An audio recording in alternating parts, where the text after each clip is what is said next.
তো গাইজ আজ আমরা যাচ্ছি বক্সা হিল ফরেস্টে। বক্সা হিল হলো ওয়েস্ট বেঙ্গলের উত্তরবঙ্গ প্রান্তের শেষ দিকে আলিপুর ডিস্ট্রিক্টে অবস্থিত এবং এর খুব কাছেই ভুটান বর্ডারটি অবস্থিত। তো কিছুক্ষণ জঙ্গলের রাস্তায় চলার পর আমরা চলে আসলাম পাহাড়ি রাস্তায়।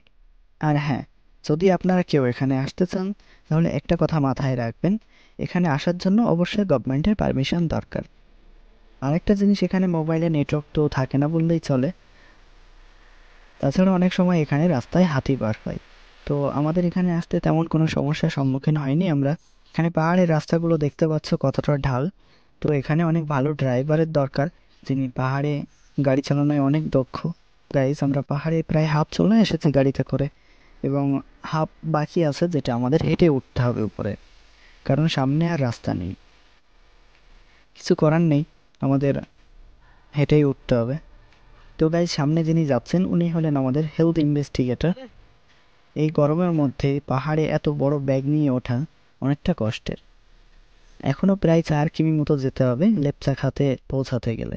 লেপচাখা হলো ভুটানের ঠিক কাছের জায়গা, যেটা ইন্ডিয়ার মধ্যে অবস্থিত। তার ঠিক পাশেই ভুটানের বর্ডার। তো গাইজ দেখো, সামনে আমাদের টিম যাচ্ছে, আর আমরা কত উপরে চলে এসেছি নিচেটা দেখলেই আপনারা বুঝতে পারছেন। তো ফাইনালি আমরা চলে এসেছি লেপচাখাতে। লেপচাখাতে আসার পরে দেখো এখানকার ভিউটা কত সুন্দর। একটা জিনিস এখানে এসে দেখলাম যে এখানকার কুকুরগুলো খুব ভালো। মানে যদি নতুন কোনো লোক আসে বাইরের থেকে, তো ওরা তাদেরকে রাস্তা দেখিয়ে দেয়। সামনেই ভিউটা দেখো পাহাড়ের, কত সুন্দর ওয়াও ওয়াও টাইপের ভিউ। সামনে যে পাহাড়গুলো দেখতে পাচ্ছ এগুলো হলো ভুটানের মধ্যেই অবস্থিত, ভুটানের পাহাড়। সামনে যে দুর্গটা দেখতে পাচ্ছ এটা হলো বক্সা দুর্গ বলা হয়। আপনারা নিশ্চয়ই ইতিহাসে নাম শুনেছেন বক্সা দুর্গ, যেখানে নেতাজি সুভাষচন্দ্রকে আটকে রাখা হয়েছিল। তো এখান থেকেই উনি পালিয়ে গিয়েছিল। আলাদা করে পরে বক্সা দুয়ারের একটা ভিডিও আপনাদের জন্য বানিয়ে দিব। এত কিছু ঘোরাঘুরি করার পর আমরা তো এখান থেকে ফিরতে পারিনি।